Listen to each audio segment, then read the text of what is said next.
Sábado, igreja. Estou muito feliz por retornar aqui, neste bom lugar, encontrar muitas pessoas aqui que eu já conheço, já encontro no dia a dia, né? Professor Robert, sua família. É um prazer muito grande estar com os irmãos e poder compartilhar das bênçãos que Deus tem derramado na minha vida, na vida da minha família, por estudar a palavra dele. E juntos vamos refletir naquilo que o Senhor tem de verdade para esse tempo que vivemos. Precisamos entender, compreender, e por isso precisamos da presença do Espírito Santo em nós, porque é Ele que nos convence, né, da justiça, nos convence do pecado e nos leva até Cristo, né?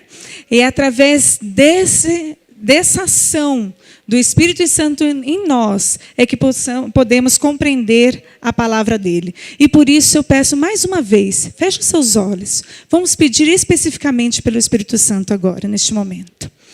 Senhor, cantamos, louvamos, adoramos através de dízimos e ofertas. Estamos com o coração aberto para ouvir a tua palavra. Que o Senhor venha falar a nós. Que o seu Santo Espírito caminhe aqui em nosso meio, deixando nossa mente atenta àquilo que o Senhor tem para nos dizer nesta manhã. Que o eu esteja escondido atrás de Cristo e que Ele seja exaltado nesta manhã. É o que pedimos em nome de Jesus. Amém. O texto que eu escolhi para fazer a reflexão nesta manhã é um texto que Deus tem, vez por outra, tem me alertado, me lembrado, e eu gostaria que vocês pudessem abrir a palavra de Deus neste momento, no capítulo 1 João, no capítulo 3. Esse texto é um texto que traz assim muitas informações para nós, seres humanos que vivemos agora nesses últimos dias, principalmente. Mesmo em nossas lutas, porque essa semana também ouvi uma frase que nós estamos em batalha, estamos nas trincheiras desse mundo, em guerra. Ou aqui todo mundo vive tranquilo, sem nenhum desafio.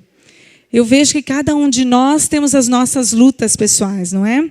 E esse texto me traz vitória. E eu quero compartilhar isso com vocês, né?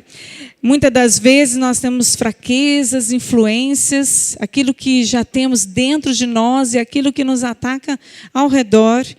E nesse texto eu encontro assim algo que vem confortar, vem me motivar. E eu queria compartilhar com vocês. 1 João, capítulo 3, o verso é 6. Eu também trouxe aqui para acompanhar.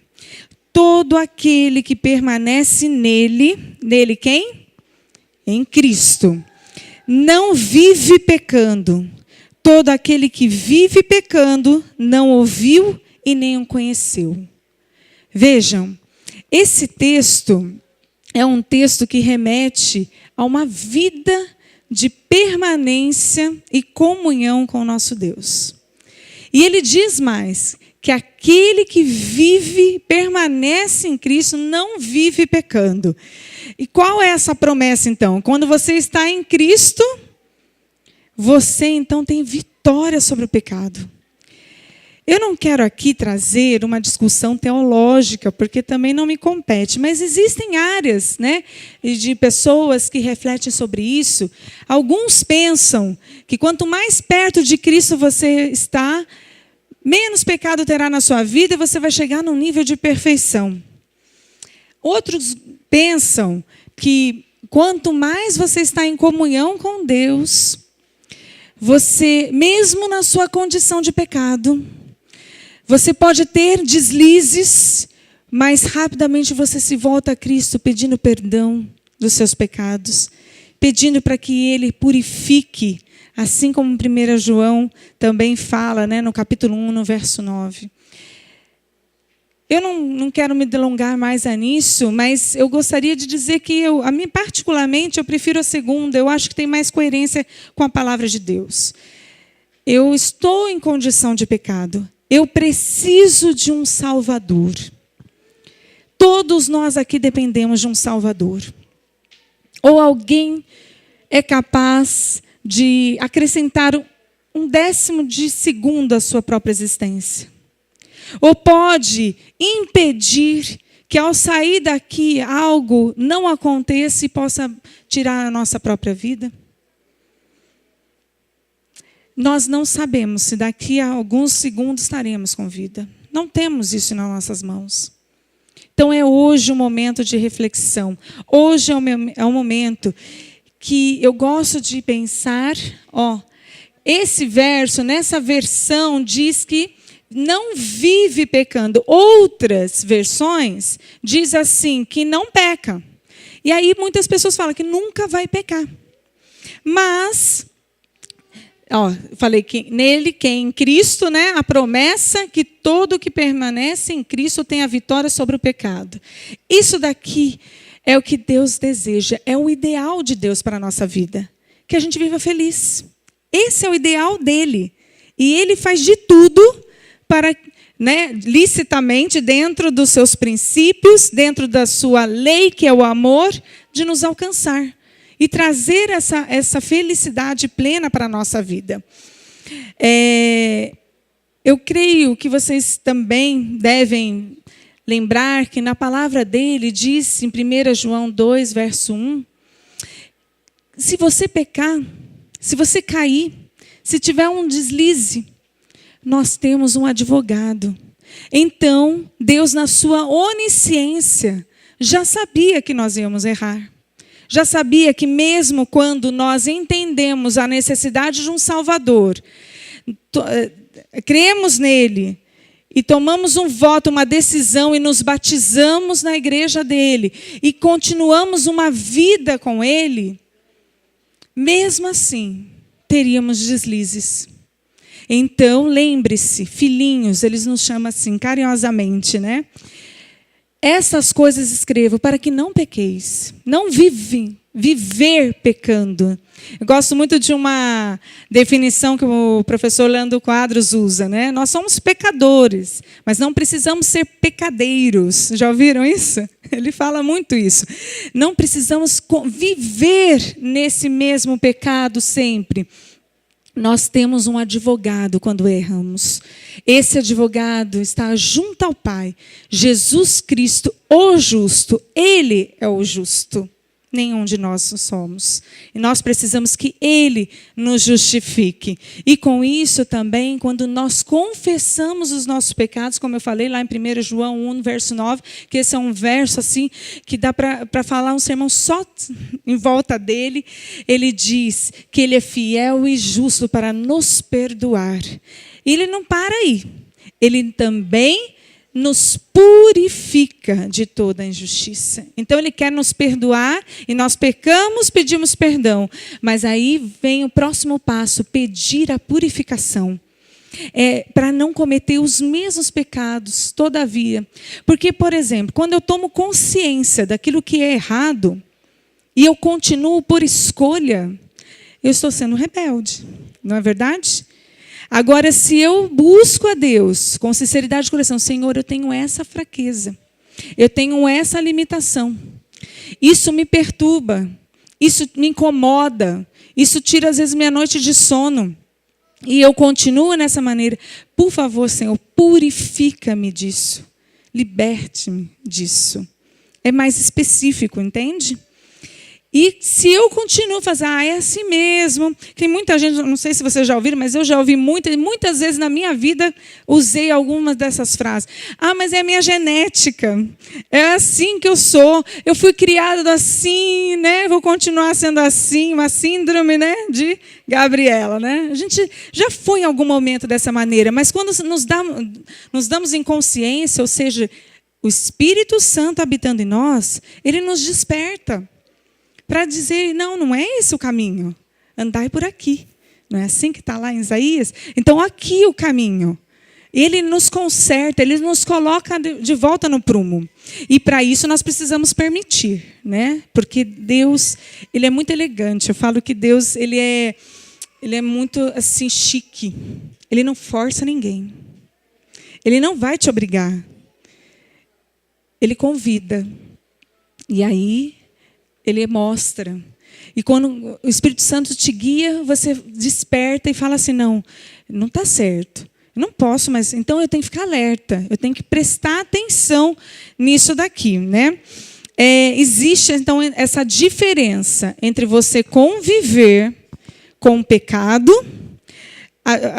pensando assim, é assim mesmo, é minha tendência, eu sou fraquinho aqui, Deus, Ele sabe, então vai deixar tudo isso numa boa, ou não, falar, Senhor, eu não gosto desse pecado, isso me fere, eu sei que fere a Ti, e eu não quero fazer isso mais.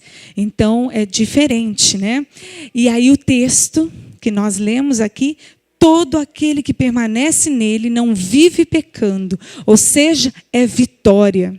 É a vitória. O poder de Deus, ele é suficiente para nos dar a vitória. Você crê nisso? Amém. Então, o poder dele é suficiente, porque se depender de mim, nada. Mas quando eu olho para ele, tudo. Então eu digo essa frase, tudo de mim, para aquele que deu tudo de si, deu a Cristo. Jesus é tudo, não é? Então, eu preciso dar tudo de mim. Eu não posso me contentar com apenas, aqui está bom, né? Eu venho à igreja, eu já faço a minha parte, eu devolvo o meu dízimo e está tudo tranquilo. Mas existem áreas da minha vida que eu preciso pensar. E nesse dia, nesta manhã, eu queria convidá-los a pensar. Enquanto eu vou falando, deixa o Espírito Santo ir falando com você quais são as áreas de alerta na sua vida. Pense nisso, Deus ele vai mostrar para você nesta manhã.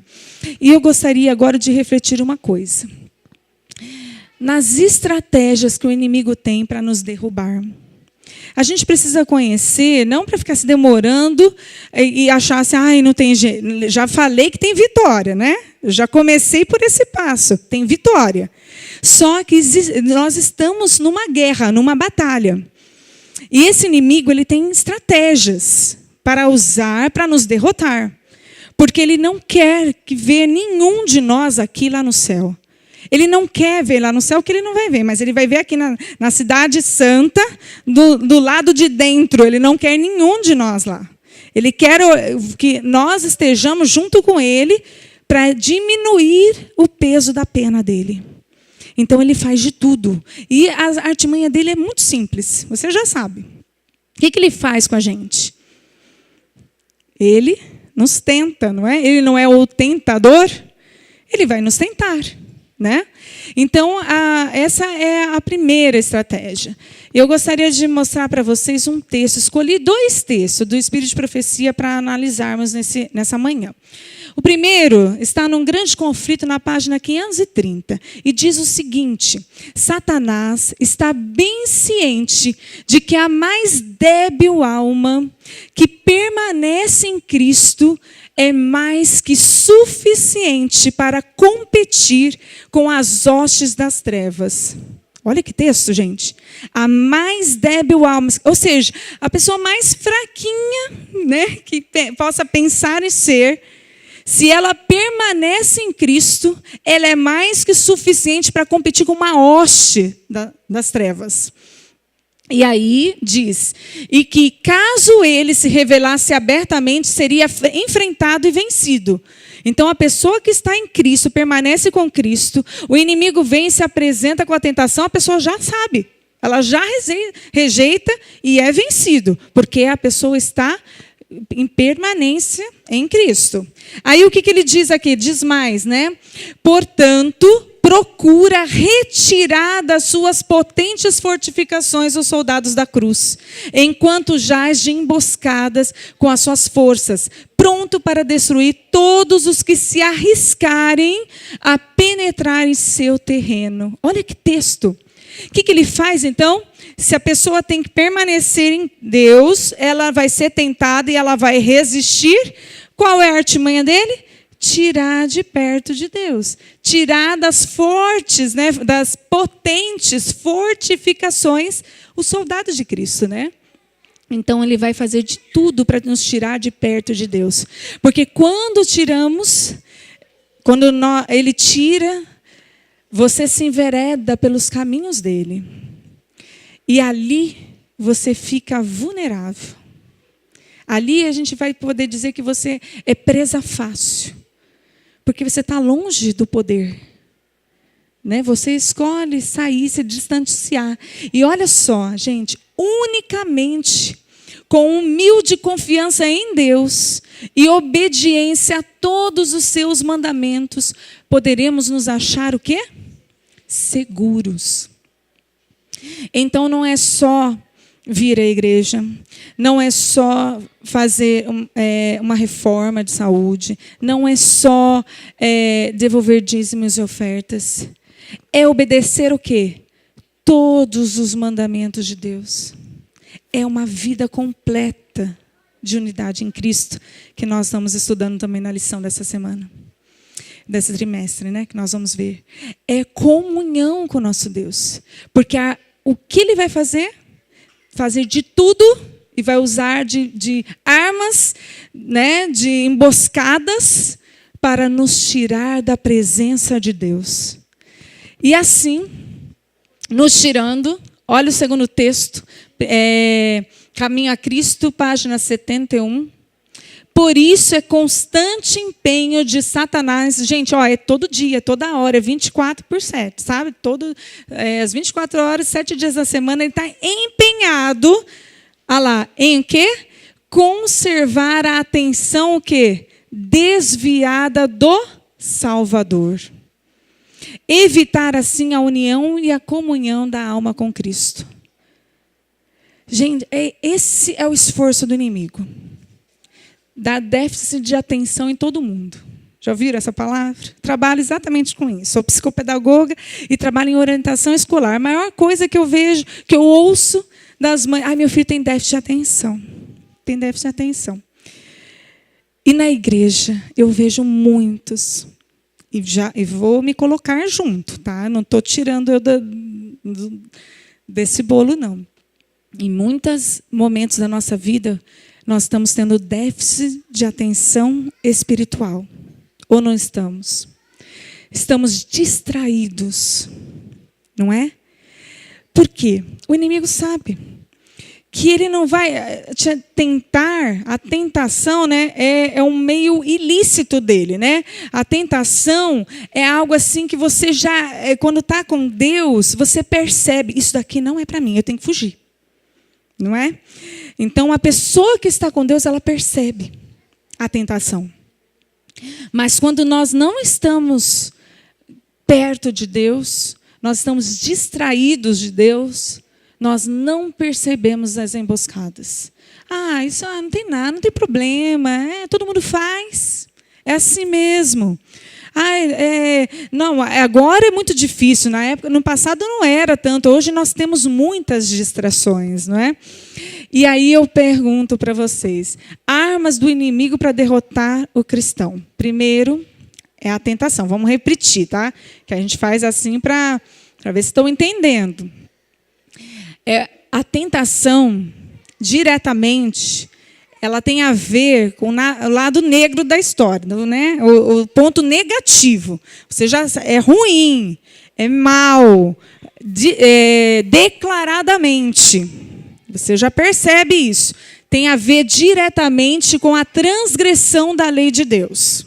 Isso é tentação. Vai te levar a quebrar os mandamentos dele. E a segunda arma é a distração. A distração é mais ou menos disfarçada, né? Você não percebe tanto, porque você está distraído. Então, você não está alerta. Quando vem a tentação, vigiai e orai para não cair em tentação. Por quê? Porque se você está alerta, você vai identificar. Quando você está distraído, o inimigo vem e aí você não consegue ter essa vitória.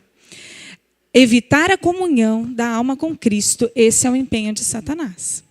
Essas são as duas maneiras que ele joga, né? Então, o grande perigo disso. Qual é o grande perigo disso? Primeiro, a distração, ela não é aquele totalmente negativo, ela pode ser positiva. Pode ser um meio lícito até. Você está vivendo na comunhão da igreja, você está ali tranquilamente, você faz tudo, né? Você vem, né? Terças do bem, quartas de poder, você está aqui envolvido. Ok, tá bom. Mas às vezes ela pode ser também aprovada por Deus, aprovada pela Bíblia. Não tem nada que fala que me condena nisso, né? Então a Bíblia está lá de apoio. Mas acontece uma coisa: a distração, ela consome o nosso tempo, um tempo de qualidade com Deus. Ela também consome nossas energias. E, por fim, ela consome o nosso interesse pelas coisas espirituais. Então, a gente precisa ficar alerta agora, entendendo isso. O meu tempo é um dom precioso de Deus. E que Deus dá de igual maneira a todos. Não é? Cada um de nós temos 24 horas num dia, né? Todos o mesmo tempo. Num dia. Mas eu não sei por quanto tempo ainda terei esse tempo. Né? Tem uns que vão viver mais, tem uns que vão viver menos. Mas nós temos hoje, no dia de hoje, o mesmo tempo igual a todos. Uns fazem mais, outros fazem menos. Uns se dedicam mais, outros se dedicam menos. Uns deixam a vida levar, né? Passa a maior parte do tempo dormindo, que eu confesso que muitas vezes eu passei muito tempo dormindo na minha vida. Eu gostava demais de dormir. Depois que a gente se torna mãe, as mães aqui podem me dizer, né, concordar comigo, a gente não sabe mais o que é um bom sono de qualidade. Né? Fica mais difícil, mesmo os filhos crescidos. Outros dizem, né, filho crescido, trabalho dobrado. Não é? A gente fica preocupada. E o dia voa, as horas passam. Você depois fala, nossa, eu não fiz nada. A minha lista de tarefa eu não consegui cumprir. E aí a gente vê na lista de tarefas assim, quanto tempo eu gastei com Deus? Aí você não sobra energia. Chega no final do dia, não tem energia, eu quero dormir. Quero, nossa, escorar, né? Que o mundo termina em barranco para eu morrer encostado. Já ouviram isso? Interesse pelas coisas espirituais. Perde o interesse. Buscar. Isso é distração. Para isso, precisamos ficar alerta. Esse é o maior risco que nós corremos nesse tempo que vivemos. Nós estamos acomodados. Laodiceia.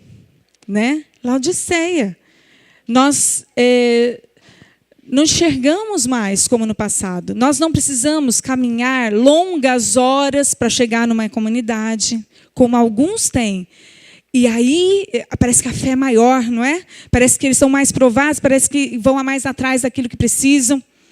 Nós não passamos mais as dificuldades que os nossos antepassados passaram para deixar a Bíblia para nós.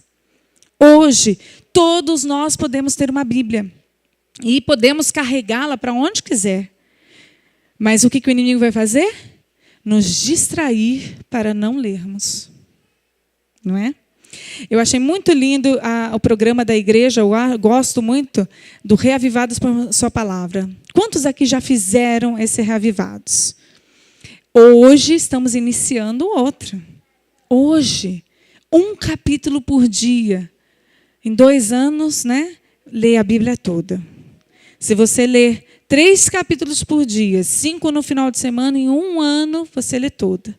Já fiz das 2 maneiras. Cada ano que eu termino uma versão da Bíblia, eu começo outra versão. Hoje já comecei. A versão nova, transformadora. Já viram essa versão? Eu não conheço ela inteira, então vou fazer esse meu ano bíblico nessa versão.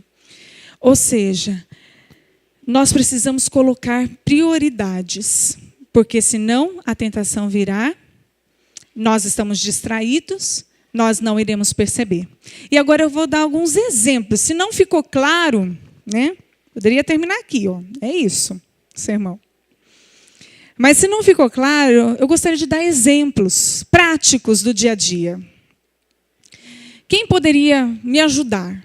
Eu vou convidar vocês para ficarem alertas aqui. O que seria uma distração prática na nossa vida? O que poderia ser? Pode falar. Tô te vendo aqui, pode falar. O que poderia ser uma distração?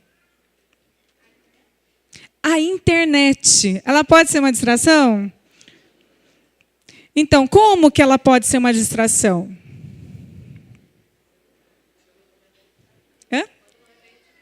Quando não é bem utilizada. Por quê? Porque ela tem uma ação positiva.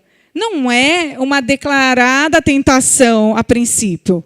Quando eu falo assim de internet, que pode ser, por exemplo, leva muitos, né, porque tem crescido o número de adultérios através do meio eletrônico, de, né, ou pornografia, pedofilia. Isso é a tentação explícita. Isso não é distração.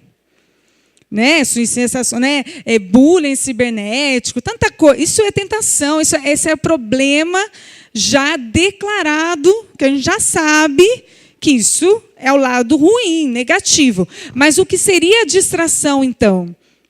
O bom uso, quando eu gasto mais tempo, quando gasta meu tempo, as minhas energias e consome o meu interesse pelas coisas espirituais. Não sei vocês, mas tem gente que passa 2, 3 horas em redes sociais, mas não consegue ficar 2, 3 horas em oração ou lendo a palavra de Deus. Entende? Consome o meu tempo, a minha energia e o meu interesse pelas coisas espirituais. Que outra coisa pode ser? Oi? Que outro exemplo de distração? Televisão.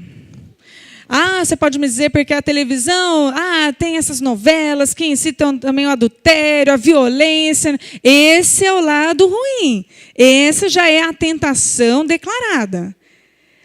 Mas como eu posso usar também como distração?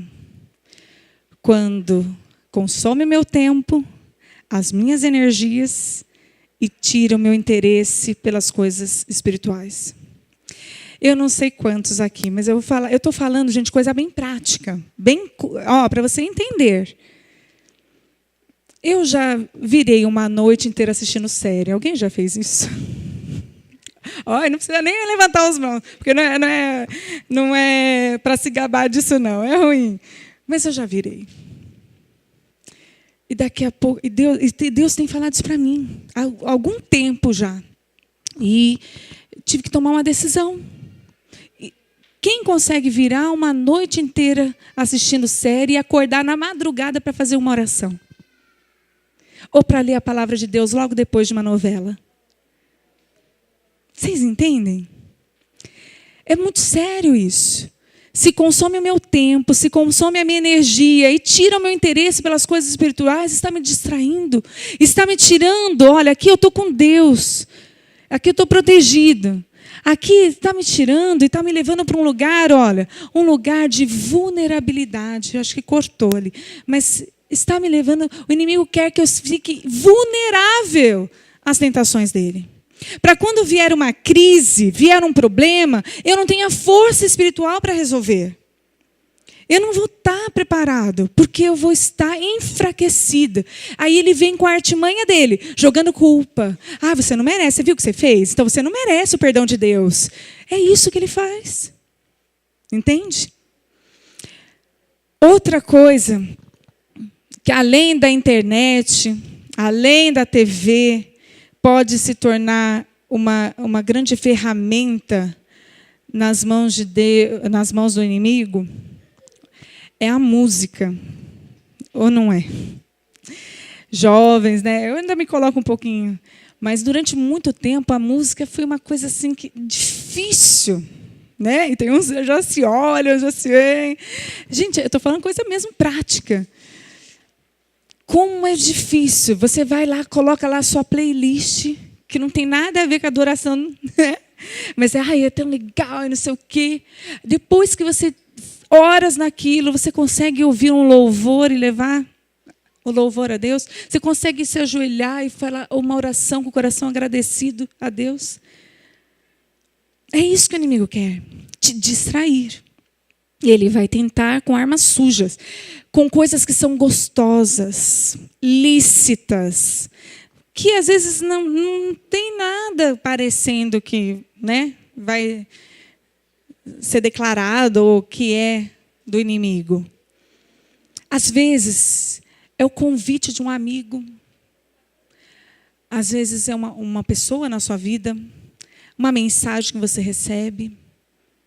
São coisas que o inimigo vai usar como artimanha tal para fazer com que você não tenha tempo para Deus, não tenha energia e não tenha mais interesse pelas coisas espirituais. Sonhar com o céu. Ano passado eu dava aula de religião lá no IASP. Eu me lembrei agora de um aluno que me falou assim: professora, eu não quero ir para o céu. Um aluno cristão, tá? Adventista. Eu olhei para ele e falei assim: mas por que você não quer ir para o céu? Ah, sem graça. Eu me assustei com aquilo. Falei assim: gente, essa é a nossa geração de hoje. Os nossos jovens, nossos adolescentes, eles estão sendo bombardeados pelo inimigo. Porque onde está a força para levar o evangelho avante, para terminar a obra? Não é na juventude? Então eles vão ser realmente mais tentados. Vão ser realmente mais bombardeados. É uma guerra. E ele vai fazer de tudo para distrair os nossos jovens. E não desejar o céu. Não desejar as coisas do céu, da eternidade. Olha o perigo nisso. E agora eu gostaria de falar para quem já é de meia idade, como eu, né? Gente já mais madura e talvez líder da igreja. Um exemplo? Quem poderia me dar um exemplo de outra coisa que pode ser uma distração grave na vida de um cristão? Trabalho em excesso. Eu vou agora acrescentar o trabalho na igreja em excesso. Quantas vezes a nossa agenda de igreja é assim, né? Superlotada, que você não tem tempo nem de orar a Deus. Você tem que fazer. Você está envolvido em atividades. Ou em se envolver demais em atividades não quer dizer que você é uma pessoa espiritual. Dá para entender? Claro que eu não estou dizendo que não, eu vou parar tudo, né? Não. Eu tenho que fazer as atividades como consequência da minha comunhão com Deus. Mas não é nas atividades que eu vou buscar a comunhão com Deus. Entende? E eu sou esposa de pastor, né? Vocês sabem. Já estamos há 18 anos no ministério. E uma vez eu ouvi uma frase de Billy Graham, que disse o seguinte, que aí me alertou para essa vida ministerial, que a gente precisa estar alerta mesmo. Ele disse o seguinte, foi um entrevistado, e perguntado para ele: pastor, qual é a maior luta que você tem no ministério? Ele pensou um pouquinho, e aí ele respondeu. E diz o seguinte: a minha maior luta é no dia que eu estou assim, mais cheio de atividades, grandes evangelismos que eu tenho que realizar, e tenho muitas ações para fazer nesse dia, e sair sem ter tempo de qualidade com Deus. Essa é a minha maior luta. Eu não fazer por mim mesmo, e eu tenho que me policiar, porque é Ele que faz a obra. E olha, um grande evangelista falando isso. Ou seja, quantas vezes nós saímos desembestados para o trabalho, naquela rotina louca que nós temos de segunda a sexta, e depois no sábado também é dia inteiro de programação, às vezes domingo dia inteiro de programação. Quantas horas eu passei de comunhão com Deus?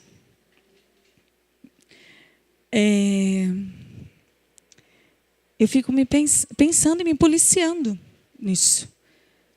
E para isso, eu desenvolvi algumas técnicas pessoais. Vou compartilhar, mas cada um vai buscar também a sua, né? Primeiramente, eu tenho que acordar às 5 da manhã para isso acontecer. Então, eu tenho que pôr despertador. Desperta e minha comunhão com Deus. 1 hora do meu dia. Mas para me conectar, para poder viver o dia. E só desconectar para dormir. E voltar nessa conexão. Entende? Mas tem que ser despertado. Tem que colocar ali. Porque se eu depender de mim, não funciona. Se eu depender das minhas ações, não funciona.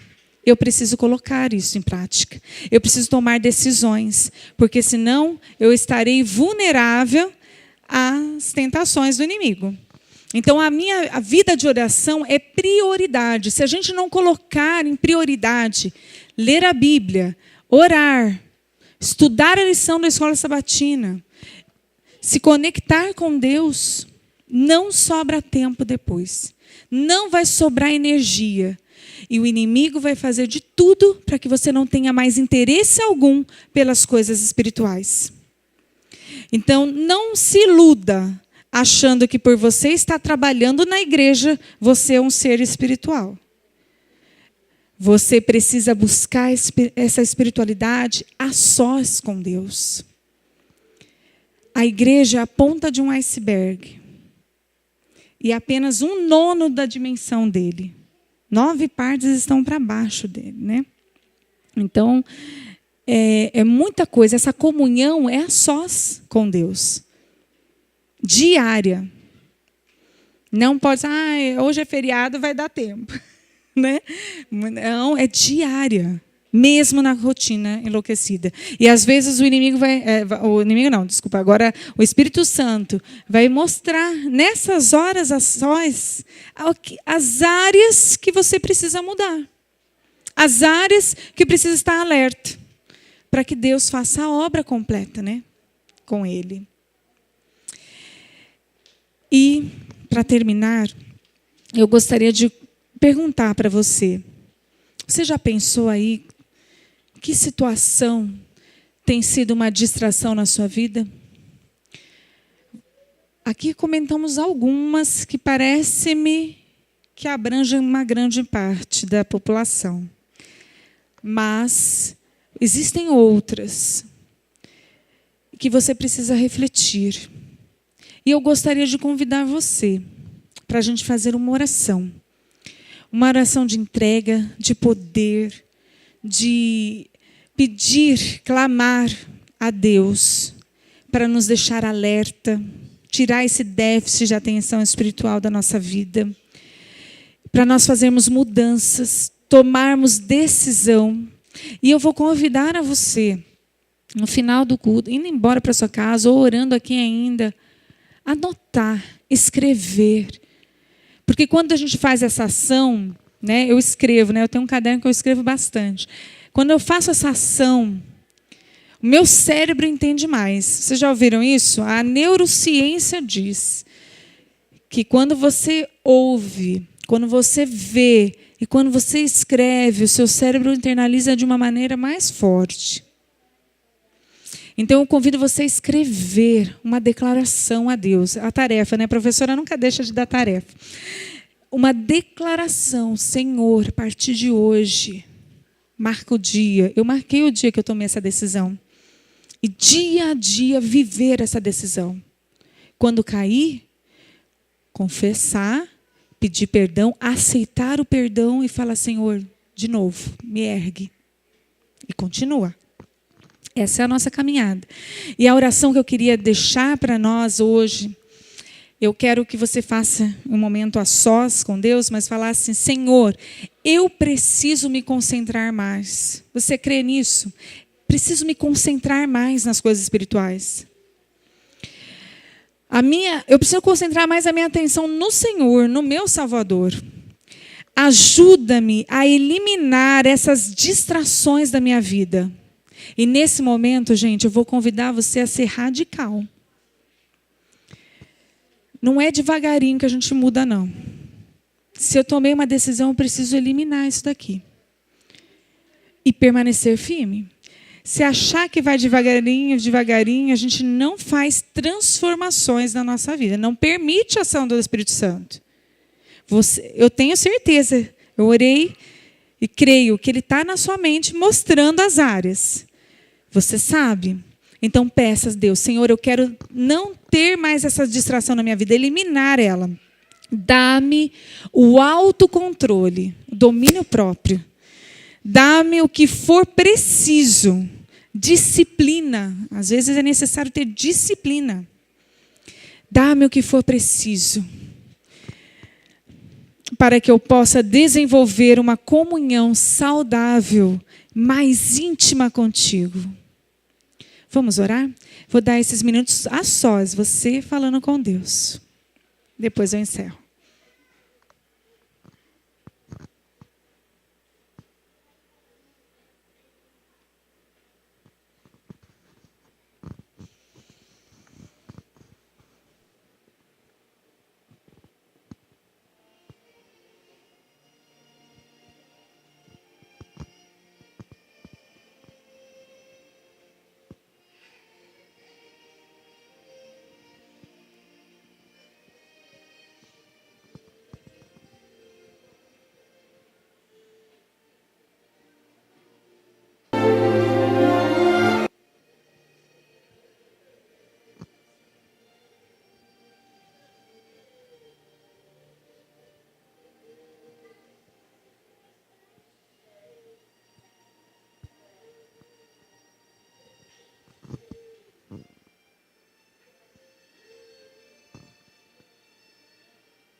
Senhor, entendemos a partir da Tua palavra que quem permanece em Ti tem vitória sobre o pecado. Entendemos isso, entendemos também que por muitas vezes o inimigo tem se aproveitado de nós, da nossa vulnerabilidade, porque nos distanciamos de Ti. E ele tem nos feito cativos do pecado. Mas uma vez o Senhor nos libertou para todo sempre, através do teu sacrifício na cruz do Calvário. Não precisamos viver como as pessoas do mundo vivem, sem esperança. Nós temos a certeza da salvação em Cristo Jesus. Por favor, Senhor, neste momento, visita o nosso coração, sonda-nos. Veja onde estamos errando e pecando por distração, porque estamos negligenciando momentos a sós contigo, Senhor. E aí nossa vida fica à margem e à mercê do inimigo, porque acabamos nos colocando no terreno dele. Senhor, Tu sabes quantas vezes nós gastamos o nosso tempo precioso, que é um dom que o Senhor nos dá. Nós gastamos as nossas energias em atividades que não nos trarão a salvação ou nem engrandecerá para o Teu reino. E nós temos perdido muitas das vezes o interesse nas coisas do céu. Pai, neste momento queremos afirmar contigo, firmar um compromisso. Queremos radicalizar no sentido de eliminar da nossa vida essa situação que o Senhor sabe. Cada um de nós estamos falando agora. Nos dê poder para isso, Senhor. Nos dê a certeza que o Senhor não nos abandonará, estará conosco em cada momento do caminho. E se cairmos novamente, o Senhor nos erguerá. Neste momento, Pai, queremos lhe pedir, purifica o nosso coração desse pecado que temos feito, dessas distrações, deixado elas livres na nossa vida, mas que nós possamos recobrar a atenção total, foco em Cristo, nesses últimos dias, para terminarmos a Tua obra, para o Senhor voltar em breve, Pai. Abençoe as famílias aqui presentes também. Abençoe cada um que está aqui. Estende essa bênção também para os nossos familiares que aqui não estão. E que possam também receber essas bênçãos e a transformação pelo poder do Espírito Santo. Assim oramos em nome de Jesus, nosso Senhor e Salvador. Amém. Amém. Um feliz sábado, igreja. Vou na vitória que Cristo vai dar durante toda essa semana. Pensem e meditem sobre isso.